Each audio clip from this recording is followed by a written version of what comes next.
are about to make the real difference because we have the arrival of the leader of the People's Army and a man who's going to help us lead us to Westminster. Ladies and gentlemen, Nigel Farage.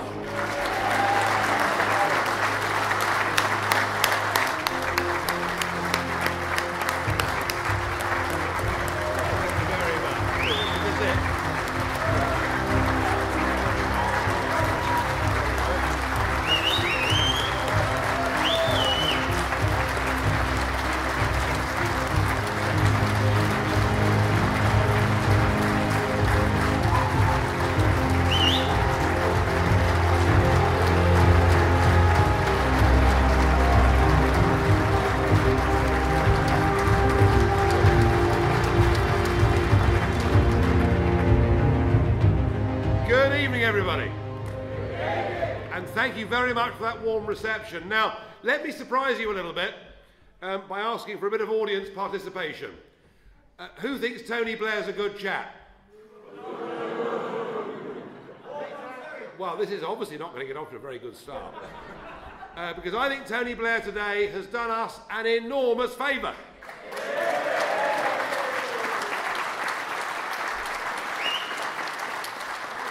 The man that was the Europhile fanatic, the man that wanted Britain to join the Euro, the man that promised us a referendum on the EU Constitution and didn't deliver, the man that has made tens of millions on the back of the big corporates that support the Brussels machine. All right, okay, so far. You know, I'm not sounding like much of a fan, I know that. But Tony Blair today has done something we haven't seen for several general elections. He has decided to make Britain's membership of the European Union a debating point in this election campaign, and for that, I thank him from the bottom of my heart.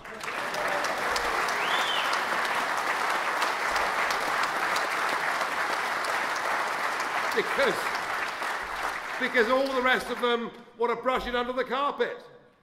I mean, Mr. Clegg's position.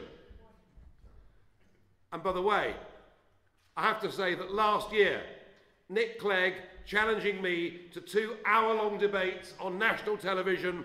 Nobody has done more for my political career than Nick Clegg.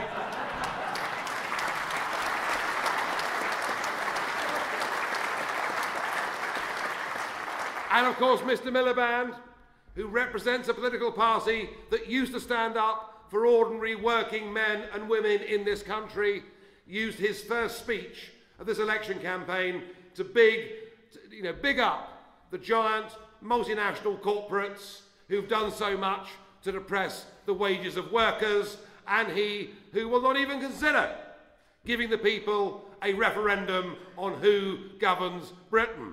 And Mr. Cameron, who spent, oh, by the way, do you remember back to 2008, Mr. Cameron, or Dave, as he likes to be known, just to show that he's got the common touch. No, Dave said, I give you this cast iron guarantee that if I become Prime Minister, there'll be a referendum on the Lisbon Treaty. Well, he became Prime Minister, and what happened? Nothing. Absolutely nothing. And he spent 2011 and 2012 telling us there would not be a referendum on our membership of the European Union. In fact, 5 times in 2012, he said it would be against our national interest to have a referendum. Well, he's now been forced, I suspect with the rise of UKIP, into at least promising a referendum, but I thought Tony Blair today got him right when he said that it was a strange thing, given that Mr. Cameron wants to remain a member of the European Union, even on current terms. And what Blair has done today, quite beautifully, what Blair has done today, even better than I could possibly have attempted to do in the so-called leaders' debate last week, is Blair has made it clear that in this election there is a simple choice. It is between the political establishment of Britain, who believe that it's right that we're members of a political union, who are prepared to accept that 75% of our laws are made somewhere else, who believe that a daily membership fee of £55 million a day is acceptable, and who accept as a consequence of all of this, that we have a complete open border to 485 million people. They're all over here. And over here, there's UKIP, who says we should govern our own country, control our own borders, and be proud of who we are as a people.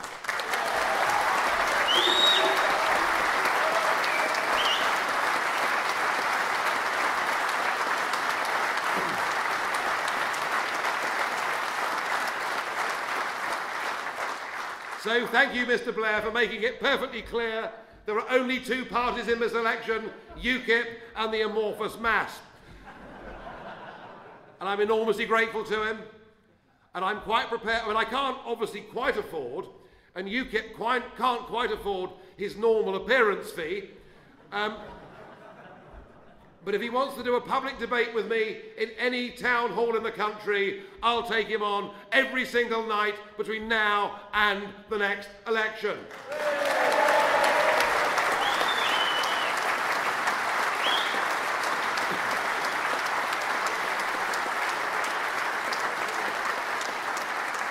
And I say that to you not because I stand here as somebody who is against Europe. To be against Europe would be a moronic position to take. And I say that as somebody, of course, who is married to a girl who was born and raised in Hamburg. So I understand the complexities of this. Indeed, nobody understands more than me the dangers of living in a German-dominated household.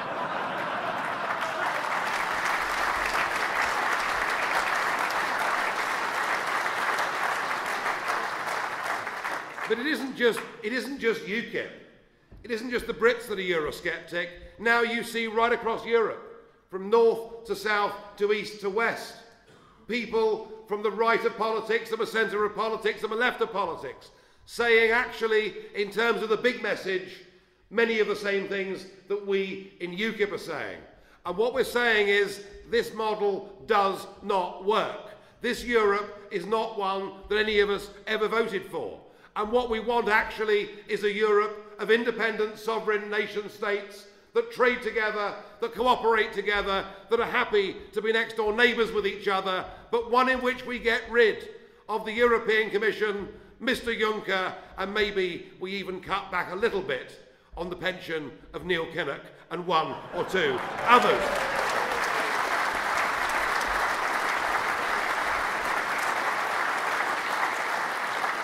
So let's hope we can debate this as an election issue. I certainly hope and believe that we should. And there's another issue that has not been discussed at all in this election, and it's one that UKIP have raised today here in the heart of the country, in the West Midlands, that nobody else really wants to talk about, and that is the issue of defence. It's a very important issue.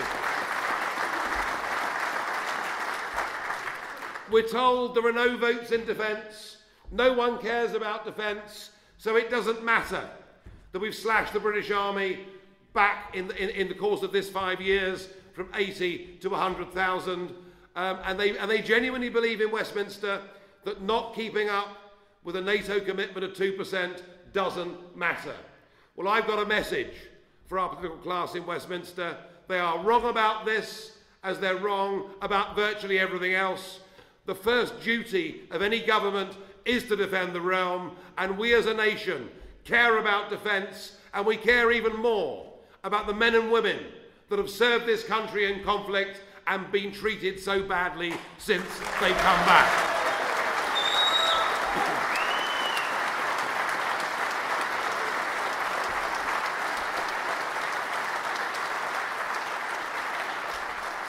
So we'll do our best over the next 30 days to get these issues discussed. But perhaps in the end, the campaign will come down to more than just policy. You see, this is the first ever fixed-term parliament we've had in this country. And it's noticeable that on January the 2nd, the first day the first working day of the new year, both the parties came out firing their artillery shells at each other. We're in the middle now of the longest general election campaign this party has ever seen. And every single morning, when you turn on your radio or you turn on your television, you see a new promise, a new pledge. You know, several hundred million for this or for that. Another interest group being lobbied and being told to vote Labour or vote Conservative is to guarantee life in the sunlit uplands. And I've got a feeling that actually all of these promises are now going in one ear and coming out of the other. I'm not sure any of us believe these promises, but what we're also seeing in conjunction with that is, I think, the most negative, the most nasty, and the most personal election campaign we've ever seen in this country. You know, I'm no great fan of Ed Miliband's politics, but I think some of the daily assaults on him and the way that he looks and the way that he speaks by the newspapers and by other elements of the media, frankly, I think they're deeply unpleasant, and I think politics needs to be a little bit more than just tearing strips off the personality of the other side. I really do.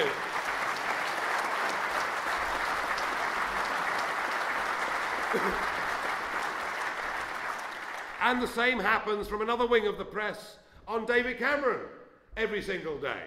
You know, criticising him for his background, for his privilege, and for his remarkable head of dark hair. Although I suppose any man that can reverse the greying process deserves great respect. And of course, on a daily basis, they all attack me and they all attack UKIP. Well, let them do it. But our job as a party, we've got to rise above this. We've got to rise above the negative and the nasty and the personal. And anybody in this room, I'm sure, will agree with me that when Mr. Cameron said in a big newspaper interview this morning that people should come home from UKIP, they should come back to the Conservative Party, he totally misunderstood what UKIP is. You know, we're not all retired half-colonels living on the edge of Salisbury Plain. In fact, a minority, I'm sure there's a half-colonel here somewhere, but because there always is. But the point is, actually, a minority of UKIP support voted Conservative in 2010.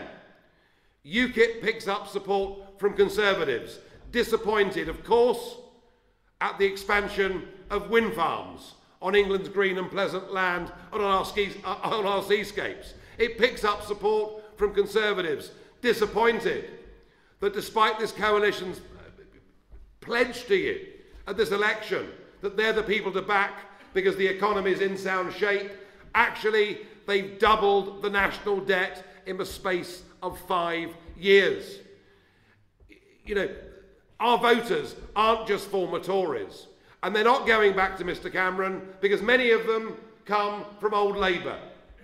Many of our voters come from patriotic old Labour who simply can't believe that we now have a Labour Party that has literally turned its back on working men and women in this country.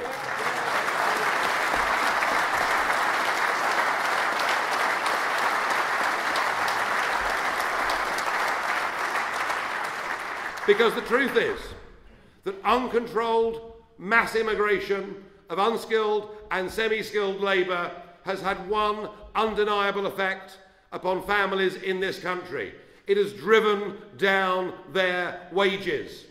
And the minimum wage, which Labour brought in, and the idea was it would be a base to give working people some sort of income, has now in fact become a glass aspiration on their ceilings. The minimum wage for 1.5 million British workers has now become the maximum wage because we've opened up our doors to 10 former communist countries and southern Europe. And while the big corporates have benefited, and while some of the big landowners have benefited from cheap labour, the living standards of ordinary, decent British families has declined, and the Labour Party don't care anymore.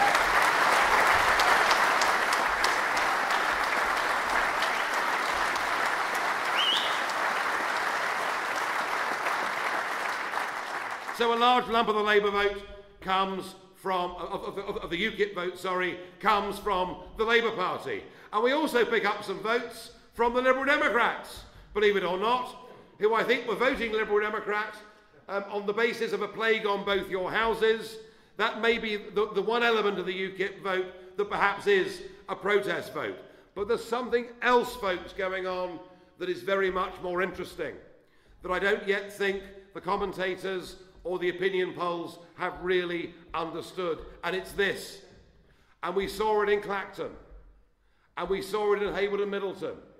And we saw it in the by-election in Rochester and Stroud. And what we saw were people coming up to us and saying, I didn't vote in 2010, or I haven't voted for 20 years, or I'm a first-time young voter, or indeed, I'm 70 years old and I've never voted in my life. But I'm voting UKIP because I believe you are offering this country hope for the future. And we should be very proud of that.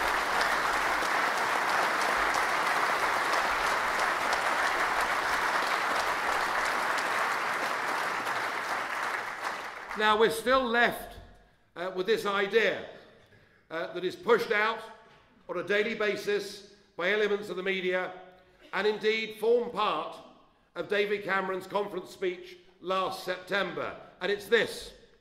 David Cameron painted a vision, and for many people it's a rather horrific one.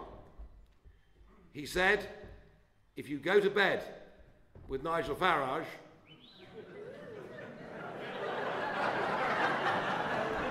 well, at least there's some support in the room. He said, come on, this is serious business. He said, if you go to bed with Nigel Farage, you'll wake up with Ed Miliband. Now that is pretty worrying, isn't it? And it's exactly the same line that he pumped out overnight about coming home from UKIP to the Conservatives. It is the complete misunderstanding of who the UKIP voters really are. Look, in Rochester and Stroud, where following on from what Douglas Carswell did, Mark Reckless, having spent 10 years of his life trying to win that seat, within 4.5 years resigned his seat and joined UKIP and stood in a by-election on the basis, as he said, and as Carswell had said before him, that ultimately it was the people that are the real bosses. What a fine and principled thing that was to do.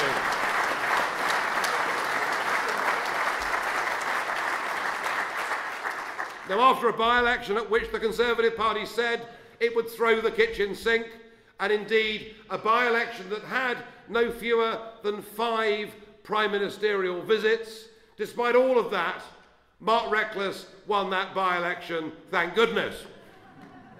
But what was interesting was this.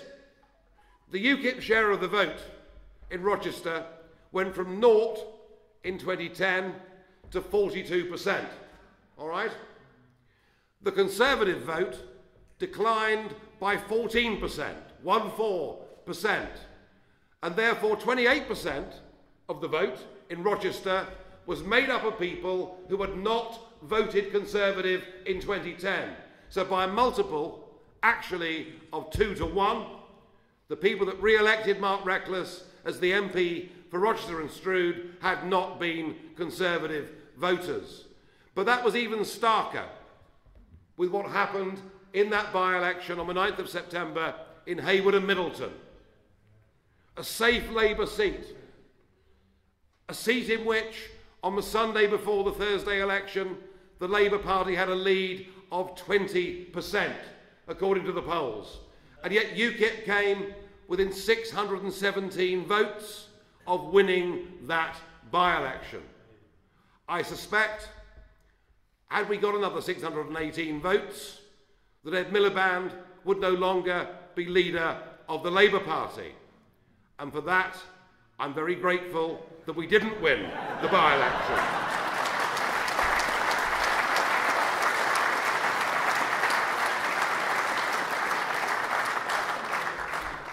But the real reason we didn't win the by-election was because too many people still went out and voted Conservative, even though their candidate was languishing in a poor third place.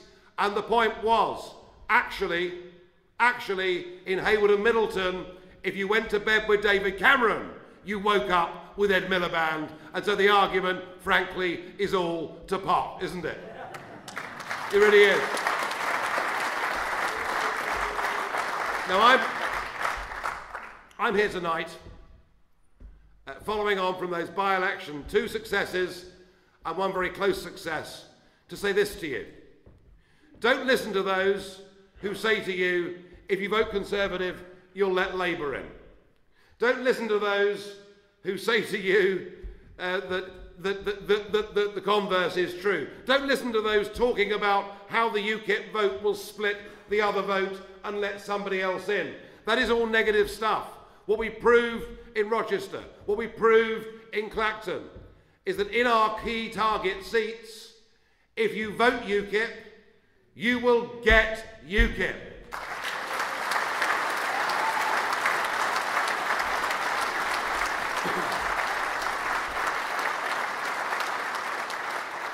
And that is why it is a pleasure to be here tonight to support our campaign in Dudley, both in Dudley North and in Dudley South. One a Labour-held constituency and one a Conservative-held constituency. This part of England has seen the heart of England, this part of England has seen a massive growth in the support of UKIP over the last few years. We're winning council seats. We're building up party membership. We've got serious candidates who are there in contention. And we've got a fighting chance, because we can draw support from the left and from the right and from those that don't vote for anybody. We've got a serious fighting chance of taking these seats. And that, gentlemen, is why I'm here tonight to support your campaign and to urge the people of Dudley, or is it Dudley? I don't know, I can't quite.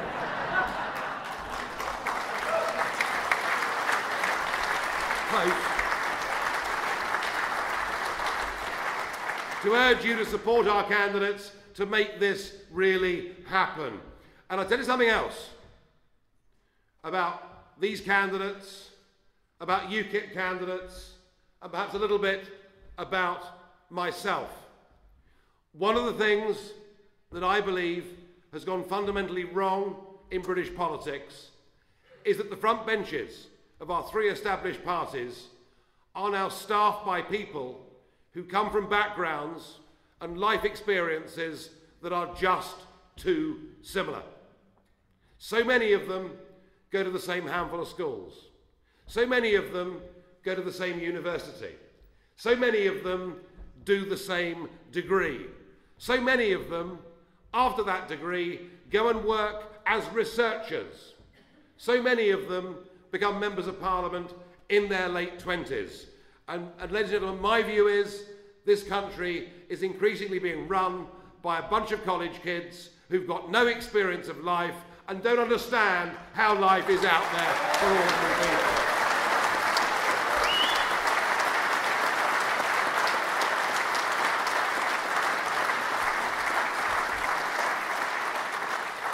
I urged people last year to join the UKIP People's Army, an army that would take on the establishment of this country. I don't say this because I'm some kind of revolutionary, I'm not. I say this as somebody who was a businessman for 20 years, who worked in the metal trading industry.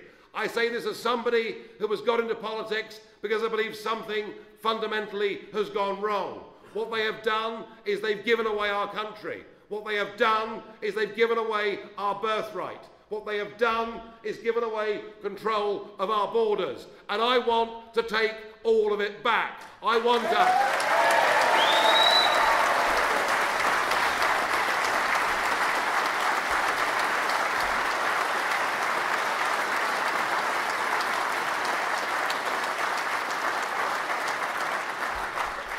us to be a self-governing, proud nation that stands on her own 2 feet, makes her own decisions, is responsible for her own laws, and reaches out way beyond Europe to a bigger, more exciting world. Let's re-engage Let's re-engage with the 2.2 billion people that live in the Commonwealth, speak our language and understand.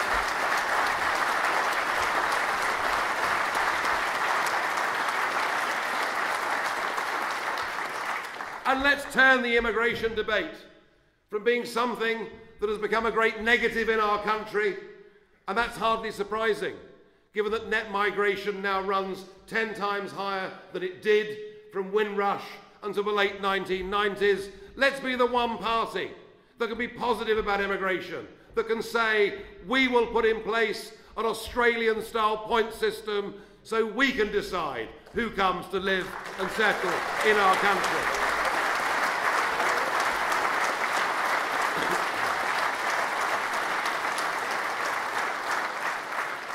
Let's be the party that actually credibly can talk about how this country can reduce the enormous scale of our annual deficit without affecting frontline services. And let's begin that by not paying out a net £10 billion a year to the EU.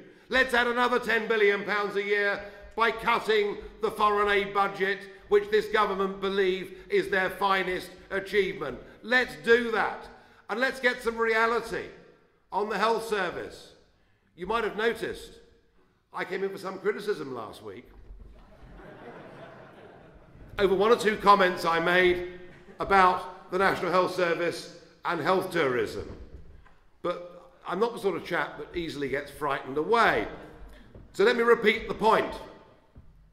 How can it be right in a country that has a National Health Service that we can tell women in their 80s with breast cancer that we haven't got enough money to treat them, and yet anybody from anywhere in the world can jet into Heathrow, go to a London hospital, be tested for HIV and receive drugs worth £25,000 a year. How can that be right?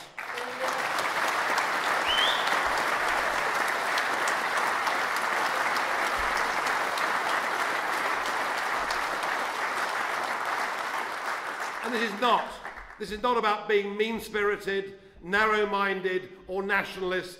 It's about basic common sense. You look after your family before you look after the family next door. And surely,